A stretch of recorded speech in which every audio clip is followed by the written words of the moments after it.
ఇవన్నీ కూడా ఒకసారి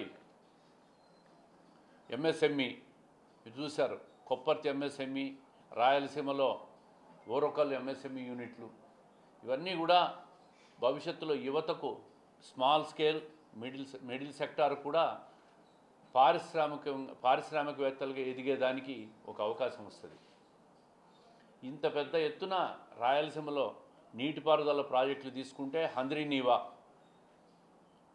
దాదాపుగా 180 రోజుల్లో 700 కిలోమీటర్లు లైనింగ్ పూర్తి చేసిన ఘనత ఎవరికైనా ఉందంటే అది తెలుగుదేశం కూటమి ప్రభుత్వం చంద్రబాబు నాయుడు గారి నాయకత్వంలోనే హంద్రీనీవాకు పూర్తి స్థాయి లైనింగ్ చేసి కృష్ణా జలాలన్నీ కూడా కర్నూలు జిల్లా నుంచి కుప్పానికి తీసుకుపోయిన ఘనత కూడా ఈ ప్రభుత్వానిదే.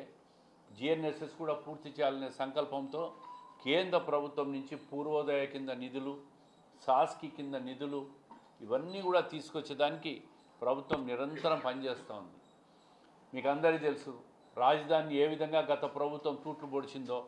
3 రాజధానులు పేరు పెట్టి రాష్ట్రాన్ని 3 ముక్కలు చేస్తే మళ్ళీ ఈరోజు రాష్ట్రాన్ని అంతా కూడా ఏకతాటిపైకి తెచ్చి అమరావతి నిర్మాణానికి కేంద్ర ప్రభుత్వ సహకారంతో అద్భుతంగా అమరావతి రాజధాని నిర్మాణం జరుగుతూ ఉంది.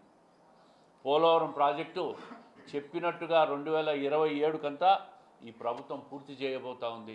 శరవేగంగా ఎక్కడ ఆటంకాలు లేకుండా కూడా పోలవరం ప్రాజెక్టు నడుస్తూ ఉంది. రాయలసీమలో పెండింగ్ ప్రాజెక్టులు పూర్తి చేసేదానికి కూడా రూపకల్పన జరుగుతూ ఉంది.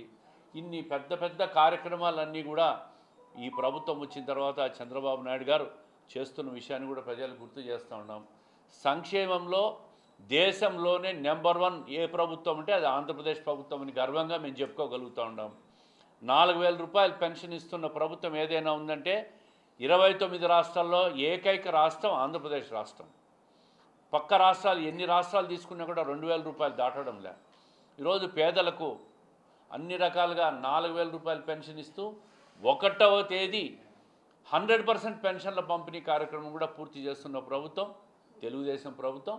ఈరోజు కొత్త సంవత్సరం సందర్భంగా డిసెంబర్ 31వ తేదీ ఉదయం 6 గంటలకే పెన్షన్ పంపిణీ కార్యక్రమంలో కూడా మేము పాల్గొని దాన్ని కూడా సమర్థవంతంగా పూర్తి చేశాం.